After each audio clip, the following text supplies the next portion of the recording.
When Sharon asked me to talk about survival, it was tough, although, the stories were pretty obvious for me, but I felt it was a word that had really been bastardized and overused, and, there's a TV series called Survivor, for God's sake, a reality series, and, we all are forever saying we're living in survival mode and not really meaning it.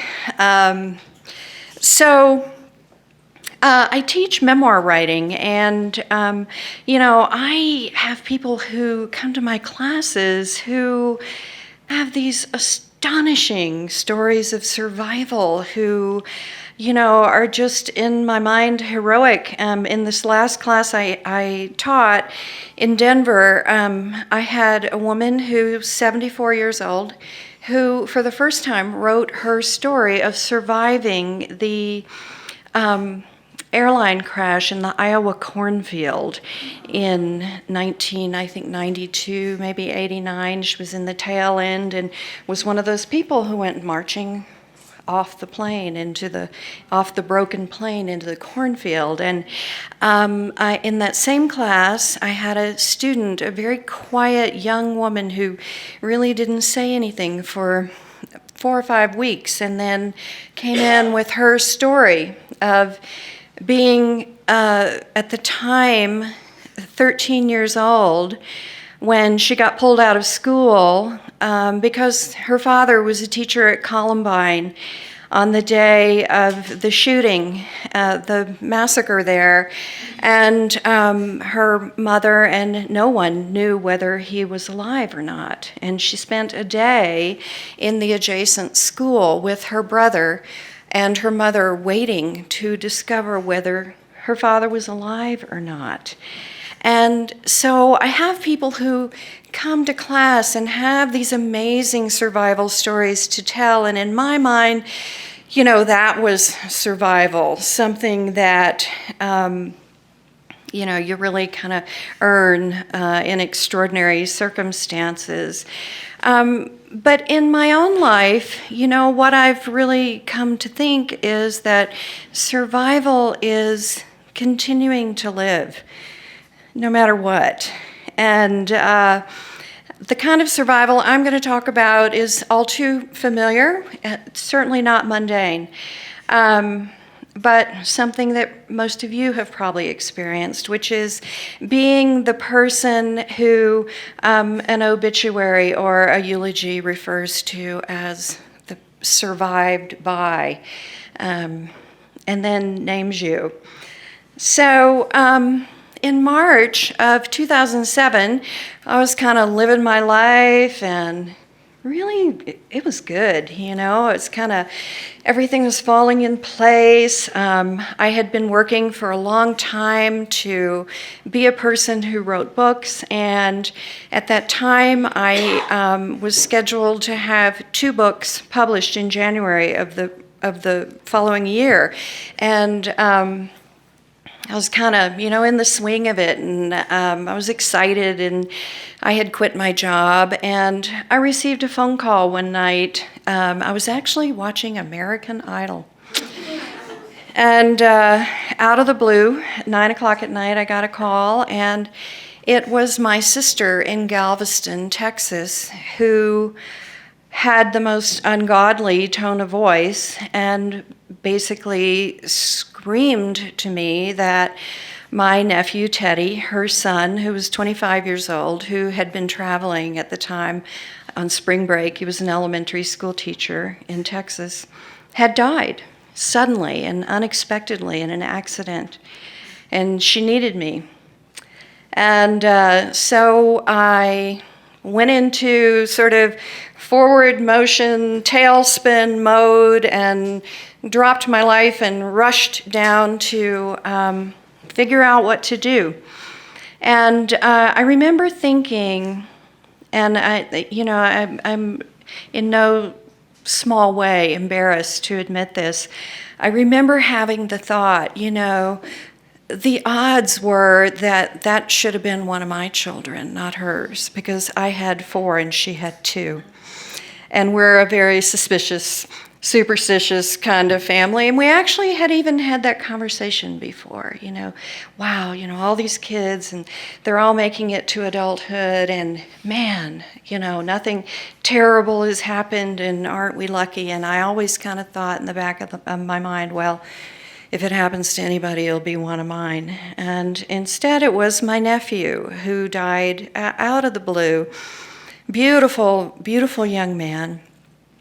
And 4 months later, I experienced the death of my own son, who was 22 years old, who died of suicide in my house and who had served in Iraq and had been a soldier and had come back very changed, and whose name was also Teddy, and whose best friend in the world was his cousin Teddy, who had died 4 months earlier. And they were both these beautiful young men with black hair and big broad shoulders, and they were very manly men, and they had bonded throughout their lives fishing together in the Gulf of Mexico and in Galveston Bay. And they were as close as two people could be. And, at that moment, I went into a mode of trying to figure out, like my sister, how do you continue to walk forward every day in the middle of this experience? And I had already planned at that moment in time to leave Colorado Springs for a while and to go down to Galveston and to live in a garage apartment behind my mother's house. I had some time. I was sort of on hiatus, and I had a sister, another sister, who was a year older than me, who was very ill and who needed help. And so I decided to go down there. Now, Galveston, I don't know if any of you have ever been there, but it's a very haunted place. It's an island in the Gulf of Mexico, across a great big causeway and a great big bay south of Houston, and it's kind of a ends of the earth type place. And it's just a flat sandbar. It's very historic, and there's lots of beautiful things there, but it's haunted. It was the site in 1900 of one of the worst natural disasters in American history, where 6,000 people died in a hurricane that didn't have a name. It's just called the Great Storm. And, the folk song, wasn't that a mighty storm? Blew all the people all away. That's Galveston. And so it's a small town. It's only 50,000 people, less now. And it's haunted. And tales of disaster and survival are all over the place in Galveston. Everywhere you go, you're standing in a spot where someone lashed himself to the chimney of his house to ride out the storm, and not die in the flood of 1900 or 1940 or 1965 or whatever.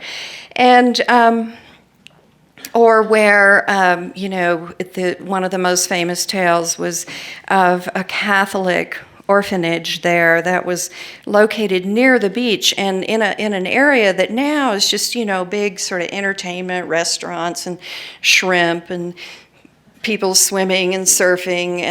And it had been a place where on the night of the Great Storm, 91 orphans and all of the sisters in this orphanage had tied themselves all together and then tied themselves to a tree and then to a building to ride out the storm, and they all drowned.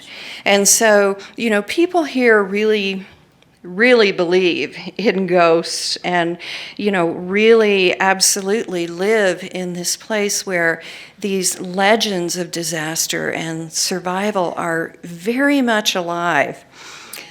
So I moved down there. And, what really happened was my sister and I, for about a year, kind of taught each other how to keep living, how to continue living in the middle of this disaster of our family lives. And we would do things like my sister would call me, in the middle of the day. Thank God for cell phones. I don't know how we lived before them, but my sister would call me in the middle of the day, and she had pulled over on the side of the road because she was driving down the seawall and she saw the back of two heads, and she was sure it was Teddy and Teddy. And she put the brakes on her car and pulled over, and then realized, oh, it's not them. They're both gone. And she would have to stop and call me and, vent and talk about this. And we'd, get through that day and then move on to the next one. And I remember arriving there, and I had put all of my possessions in a U-Haul trailer and driven myself down there. And this meandering route across, 1,000 miles. And when I got there, I slept at my sister's house, and I said to her, I think I have the flu. I'm everything on my body is so sore, like the roots of my hair are sore. You know how it feels when you have the flu and you touch your hair and it aches to move it? And she said, no, you don't have the flu. You're grieving. And she was a nurse, so she actually really knew. But anyway, we did these things for each other for a long time, and in retrospect, it was a really remarkable experience to learn survival of that kind with someone I loved and who I really wasn't that close to before. But with whom I really developed a very amazing relationship. We, drank too much wine and stayed up too late, lots of nights. I remember my sister saying to me one night, well, we could go to AA, but we'd have to stop drinking. And I know that's not a funny joke to people who've been through it, but really, that was unthinkable at the moment. So anyway, life went on, and I found comfort. I found a lot of solace in my sister, and I also found a lot of comfort in planting a garden in my mother's backyard. My mother lived on a little flat kind of postage stamp, whatever that terrible grass is, Bermuda grass or, Johnson grass or something. It's all bunchy and terrible down there. And she didn't have any flowers, and she didn't have any flower beds. And I thought, well, that'll be a good thing to do. The books were out the window by then. They came out, and the promotion was kind of out of the question for the most part. So anyway, I planted this beautiful garden. I planted lemon trees, and I planted exotic things that I could never grow in Colorado. This beautiful vine called a creeping rangoon, a rangoon creeper. That was a Burmese plant, and you can grow anything down there. And the growing season is all year long, and so that was kind of heavenly and pretty great. And then on September 11th, 2008, exactly a year after I moved there, I was writing a little brief story, kind of a nice, sweet story for the local newspaper about a local nonprofit organization. I was interviewing these women, and they were sitting around, and one of them said, yeah, I don't know, I talked to Light Ann this afternoon, and she said it's not going to be a big deal. And she was talking about the approaching hurricane. And the Light Ann was the mayor of Galveston. And Lida Ann had declared, oh, it'll be all right, probably not going to be a forced evacuation. Well, by the time I got home that night, when I turned on the news, this storm was 600 miles wide in the Gulf of Mexico, moving steadily this way to Galveston Island. All signs pointed to Galveston, to a repeat of the 1900 storm and the 1965 storm. So the next morning, I was loading up my car with my mother. Our sister who was ill had died that winter. My sister was loading up her house, her precious possessions. She was used to it. She'd done it a bunch of times. She had all of her boxes packed up with all the essential papers and stuff. I didn't know how to evacuate. I didn't know what you take. So I grabbed my mother and grabbed things and threw them all in the car, and we went to this little town in Texas about 100 miles away, and all you could do was go and check into the La Quinta Inn and walk the dog and watch TV and watch the storm creeping toward the island. And in the middle of the night, all the news people were out, and there was a forced evacuation, and the island was kind of empty. A whole bunch of people refused to go. But my sister and I were sitting on this hotel bed watching TV, and these pictures were just of a place where you cannot see the ground. It's like a giant lake with trees and houses and things sticking out, and then here and there would be something on fire. And the news people would say, would zoom in and would say, oh, that looks like, the 19th Street and Post Office Street. And it was a house that I knew that was burning on TV to the ground. And I'm sitting there with my sister, and they show an entire block, a row of townhouses that are kind of modern and new, and my sister says, oh, that's Baudelaire Circle, and that's where I walk the dog every day. It's a block away from our house.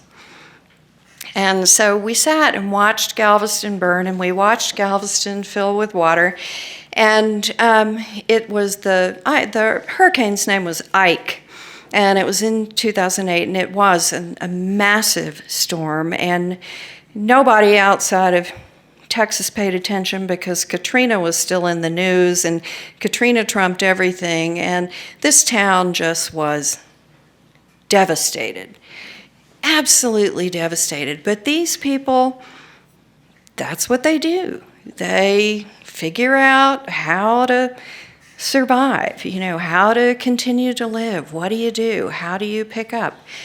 So, eventually we went back. It was weeks before you could even go back onto the island. My sister's house,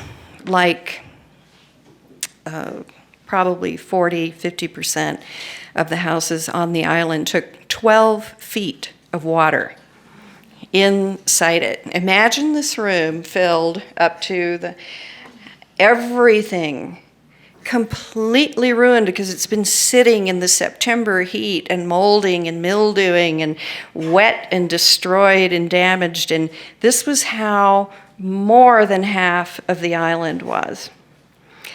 And after the 1900 storm in Galveston, the government had come in, the Army Corps of Engineers, the U.S. Red Cross, Clara Barton, and they rebuilt the city, and they raised the houses up on stilts, and they raised the elevation and put a seawall up and all this stuff. And one of the things they did then was they planted thousands of live oaks. Do you guys know what a live oak looks like? In Louisiana, there are those trees in Louisiana and along the Gulf Coast with the big wavy arms, and the trunks are, the diameter is as big as the stage. They're huge, and they spread out like this, and they make a canopy of trees. And in some parts of down there, moss hangs from them. And so these trees had been planted right after the 1900 hurricane. And the big crisis in town, aside from the fact that every business in town was closed, there was no water for a long time, everything was screwed up, everybody's house was ruined, are the oak trees, the live oaks, going to survive? Because they looked bad. And, everywhere you drove down a major avenue, there was a canopy of these live oak trees, these 100-year-old trees. And they all drowned. They all died of saltwater poisoning. They sat with salt water seeping into their roots, and they all had to be cut down. And I'm talking about thousands of trees. So this was so horrifying. When all the trees are gone, it changes everything. It changes the quality of the air, it changes the temperature, it changes the way everything looks. And this town was just in mourning for these trees that were going down every day.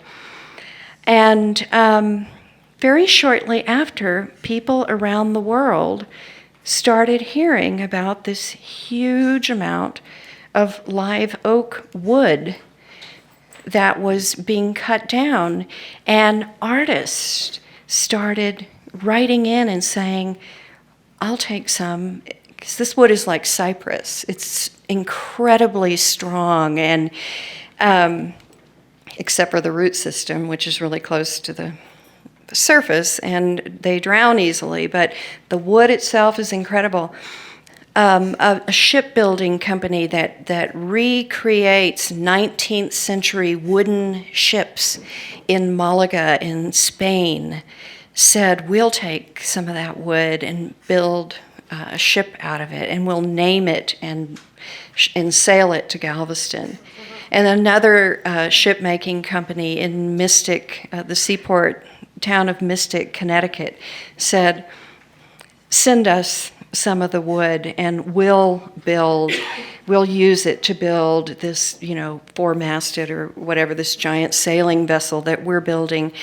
And then local artists started carving these trees and making sculptures of them in people's front yards and all along the boulevard.